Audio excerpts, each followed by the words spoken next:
Hey, welcome to Current Yield, the Grant's Interest Rate Observer podcast, and good to have you back. I'm Jim Grant, and with me, as always, is Eric Whitehead at the control panel. He's our technician. And the great Evan Lorenz sitting directly across from me. And today our special guest is Dean Cornutt, who knows all about volatility and things that go up and down. He's not about peace and quiet. Dean is about action. I'm not sure where you are, but today around here is kind of an active day. My favorite credential is that you are a very mathy MBA from the University of Chicago, and that at Chicago, you walked away with a Citibank Award for the best performance in finance. Now, okay, I'm a long time, somewhat Peck-Sniffian critic of the Citibank, but I would have guessed that the Citibank Award is accorded to the person who comes in last in finance. That's funny. You're not going to bite the hand that feeds you, though, are you? It's funny you say that. I recall quite vividly because I was over the moon thrilled with getting that award, which was in 1995, and they gave me $5,000, and it was a tremendous amount for me. Well, but little did I know they would need that $5,000 just 14 years later. It might have kept them out of the clutches of the government, don't you think? Possibly. Dean,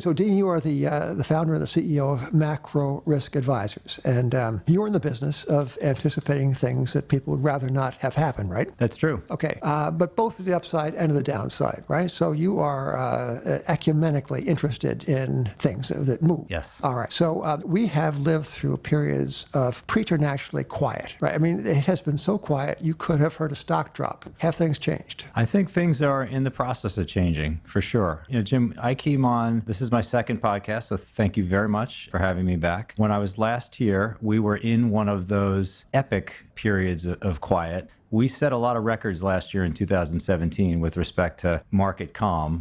One stat I'll just throw at you is the VIX closed below 10 52 times in 2017. That must include some Sundays, right? Because that's a lot. It's not even counting the Saturdays and Sundays. But what was really remarkable about 2017 was not just the low VIX, it was the lack of day-to-day swings in the S&P. It resulted in a realized volatility for the entire year of 6.5%. You've got to go all the way back to the early 60s to see something as stable as that. And the thing about quiet is that it has its own set of repercussions. It invites certain kinds of trades. And but you've also observed, Dean, that volatility is a good leading indicator of volatility. What is quiet will tend to remain quiet, and vice versa, no? Yes, that's right. I like to say that vol has some memory to it, which means that the best guess about volatility tomorrow is how volatile today is. So there tends to be a sequencing where the market gets itself into a period of either strong stability, or when things start to heat up, it tends to be the case that volatility begets more volatility. And to your previous question, we're certainly in, at least potentially, one of those transition phases where it appears that the market is trying to adjust to what could be a considerably higher level of volatility. Now, Dean, you gave a really good talk at the Spring Grants Conference. This was back in April. And in it, you proposed that the stock-bond relationship might well undergo a change, that people have been so used to,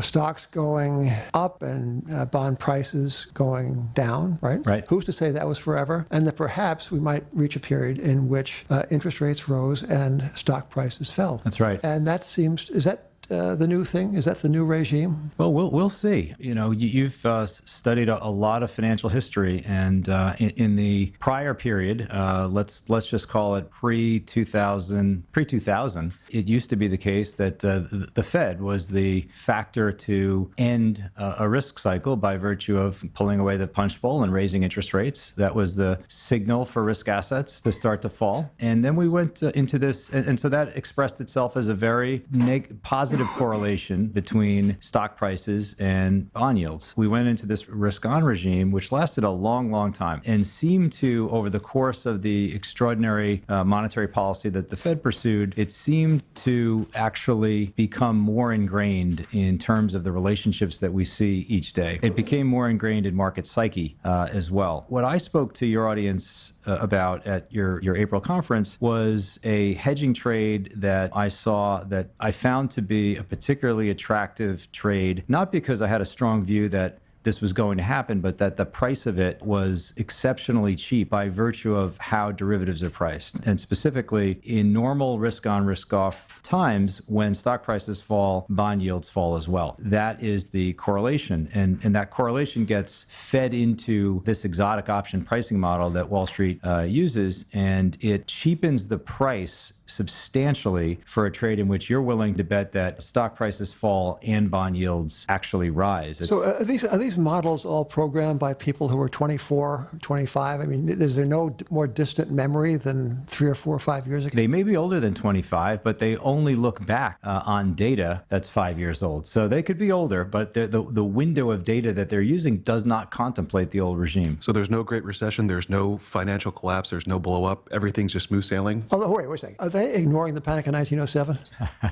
I don't think the Bloomberg has that in there. Yeah. Well, Dean, tell us about other markets. You are a student of many markets. Do you have any thoughts on, gold bullion? Yes. Just the name. I just picked it out of the air. I knew you would.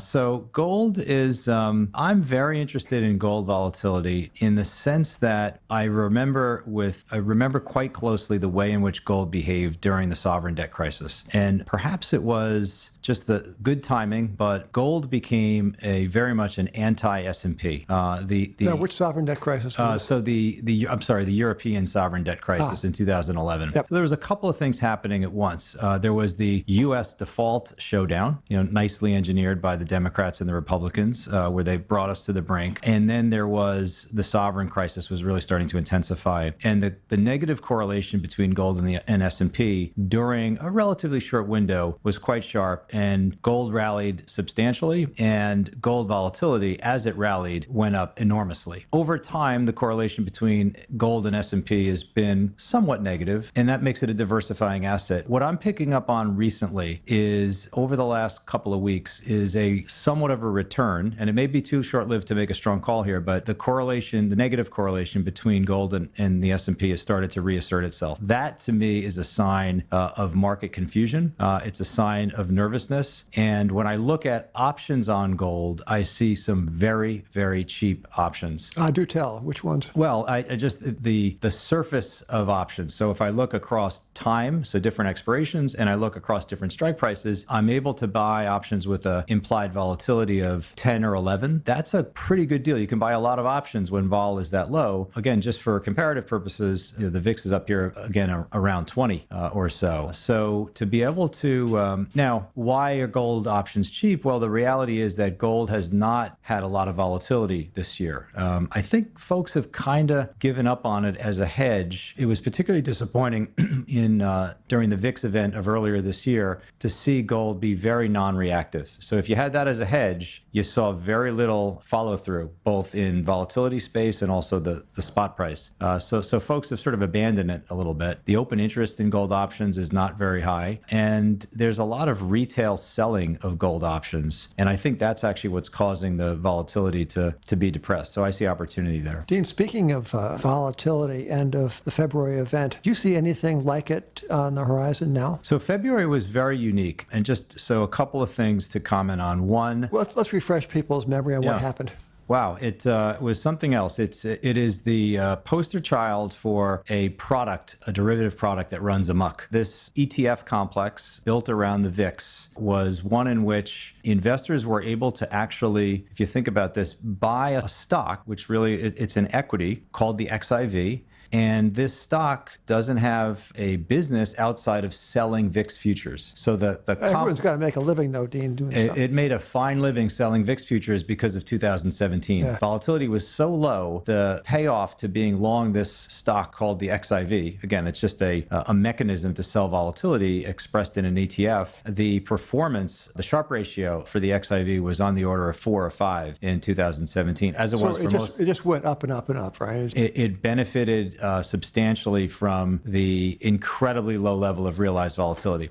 So what happens? A good trade attracts people's interest, and people see something going up, and more capital flowed into this VIX ETF, and it got larger and larger and larger. And so when the volatility started it was probably started the last week in January, interest rates were rising then. And again, that negative correlation between stock prices and bond prices flipped to positive. So people got very worried and the market started to fall. This VIX ETF, because it was so large, had a substantial amount of re-hedging to do. And this is why these amplifying products we have to pay attention to. The VIX complex has to buy VIX futures as volatility is rising. Very dangerous. It's very pro-cyclical. And because this XIV had so much capital in it, the amount of VIX futures that it had to buy, it literally chased the VIX higher and higher and tried to jam through in 15 minutes on February 5th a hedging program that just was unachievable outside of driving the VIX up and making the VIX effectively double in one day. And that made this product go to zero. And it created some chaos around the system. That was unique. That's not here right now. So the VIX complex is a small fraction of its former self. And I would argue actually that if the same volatility occurred, if Wednesday occurred, which was a almost 4% down move, if you include the futures in S&P, with the VIX complex being as large now as it was then, you'd have the same action. So it's good that that's not around. It takes away from some of the volatility. But you still have a lot of funds that are essentially betting on correlations and selling effectively volatility. The 60-40 allocation of, to stocks and bonds bets that stocks and bonds will move in opposite directions. And as, one appreciates, they buy more of the other. You also have risk parity. You still have a lot of capital in these strategies. They're not as kind of levered and as exotic as the XIV might have been, but there's still a lot of capital out there doing similar things. It's a great point, and I think this is some of what's happening right now. If you step back, there's always news and things to worry about. It's hard. You'd be hard not to worry about inflation or oil prices or the geopolitical cycle, but there really is an absence of news relative to the volatility that has been set upon the market in the last week or so. And what I and others would argue is that underneath the surface of the markets, there are these funds that take as an input into the sizing of their positions volatility. So when volatility goes up, they are programmatically forced to de-risk, to sell. And some of these funds have gotten quite substantial in size. I do think it's difficult to know exactly how much the market's getting pushed around by these funds. But Evan, as you note, there's risk parity funds. There are CTA trend following funds that just get long the trend. The trend was up, so you get really long it. And then when the trend changes, you get out. And then there's this other class of funds called vol control. No one knows exactly how big these things are or exactly what their reaction function is. But I'll give you the broad strokes. The IMF estimated that they have about 500 billion under management. This is an insurance company type product where they are long the S&P, trying to control for a certain level of volatility. And what they do is when volatility is too low, it's below their target, they gear up a little bit. They use a little bit of leverage to get back up to the target that they're trying to deliver. When volatility suddenly spikes, they are forced to de-risk because now they're above their target. And so what the market is most vulnerable to is a sudden increase in realized volatility. And that's really what that's come upon us. Realized volatility, meaning the chop that actually happens in the market as opposed to that which is being gamed by the players investing in volatility. Yes. And let's just take the 2 months leading into last Wednesday, relative to last Wednesday. The market was moving on about 40 basis points per day on average. That's about a 7% realized volatility. It rivals the quiet from 2017. Very quiet summer, into September, still very quiet. And then suddenly in one day, we had almost 10 times that amount. So we were moving about 40 basis points a day. And then if you include the move down in futures all the way to the 415 close, we moved almost 4%. So we had a 10 times the daily move that we were experiencing. And there's just absolutely no plausible explanation for that. It is a market that it almost turns on itself. The de-risking is caused by a spike in volatility, and then the de-risking feeds back in and it exacerbates the increase in volatility. What's the theory of these funds that treat volatility as if it were risk? It's a great point. It's not risk, is it? I think what they've tried to do, and I'm sure you're a student of financial history, and what was more interesting than the 1987 crash going into one of the events that we hosted last year in the 30th anniversary of the crash, I did some review of the Wait, 87 you had a birthday party? What's that? You had a birthday party for the crash. I had a birthday party. We'll get back to that in a second, because that's a very interesting psychological insight. Dean, go ahead.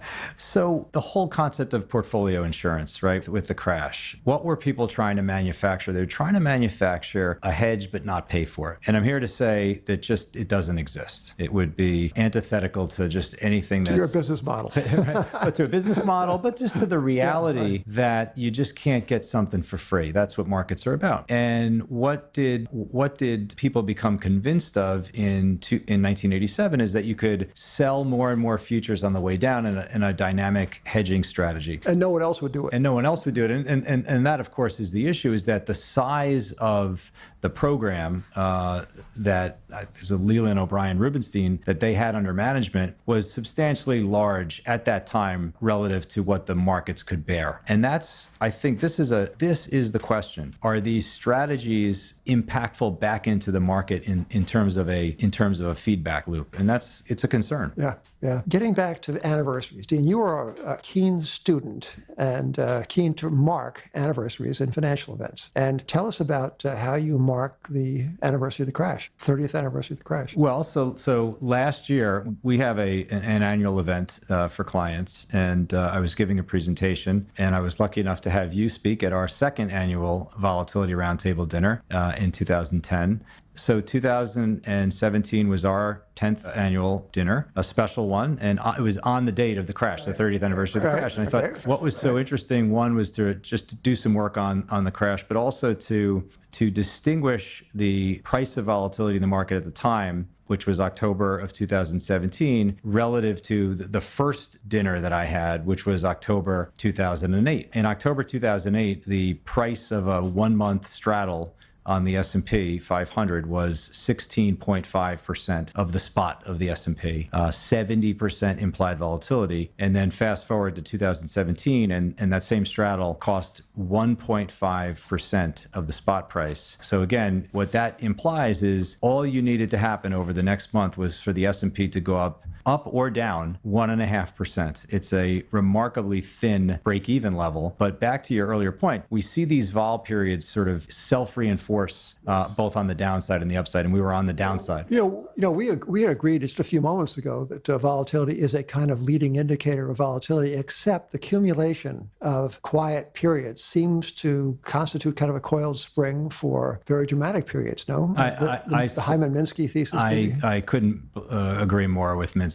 It's, I think, a brilliant framework. And I also think there's a similarity to Soros's framework on reflexivity. And there's nothing more reflexive than volatility. Yeah. We're going to pause here just one moment to have a friendly word from ZipRecruiter, our very loyal and fine sponsor. Has a question for you. And the question is this: do you know what's not smart? Well, job sites that overwhelm you with tons of the wrong resumes. But you know what is smart? Well, ZipRecruiter.com/Grant. That's just genius. Unlike other job sites, ZipRecruiter doesn't wait for candidates to find you. ZipRecruiter finds them for you. Its powerful matching technology scans thousands of resumes, identifies people with the right skills, education, and experience for your job, and actively invites them to apply. So you get qualified candidates fast. No more sorting through the wrong resumes, no more waiting for the right candidates to apply. It's no wonder that ZipRecruiter is rated #1 by employers in the U.S. That rating comes from hiring sites on Trustpilot with over 1,000 reviews. And right now, our listeners can try ZipRecruiter for free at this exclusive web address at ZipRecruiter.com/Grant. That's ZipRecruiter.com/Grant.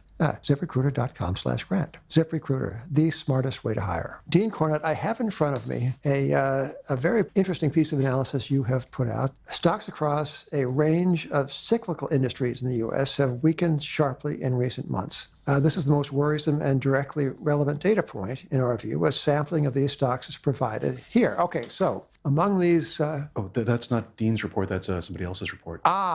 Wait a second. Who said it was your report? This is not your work. However, the point might survive the exaggeration, or it might survive the error. So the very learned authors of this particular report identify a succession of rolling industries, that is to say, stocks rolling over. It's challenge cyclicals, they're called. And I might as well, we don't even know whether we can name this outfit, do we? It's Upslope Capital. It's their quarterly letter. I thought it was an interesting observation. I mean, well, it is, but do the Upslope Capital people, do they mind being on our podcast? They're probably honored, right? Unless he makes their letter available to anybody who asks. So we're not going to hear from their lawyers, right? No. Okay. Upscale Capital Management is Upslope.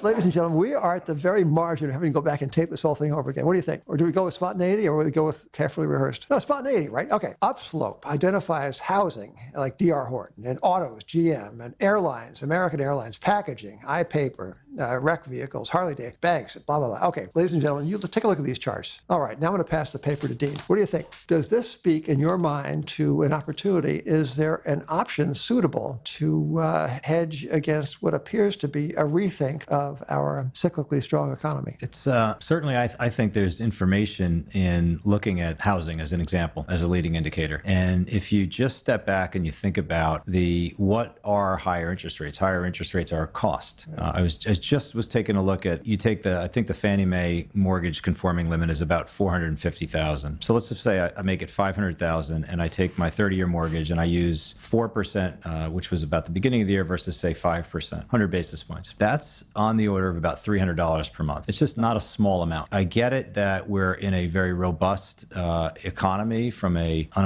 low unemployment standpoint, and all the work that we do on the economy itself says things still look relatively good. I definitely believe that markets themselves are flashing some signs here that are divorced. They don't have to be related to the real economy side. The markets themselves are telling us something. And when, again, housing as an example, to me is an indicator of the pinch that's going to come as these higher rates start to flow through. Dean, you're in the business of looking around a wide range of markets and trying to identify really cost-effective ways protecting against the so-called unexpected, which is actually ought not to be so unexpected. People just read the paper. But anyway, what do you see in the way of bargains out there in options or in strategies?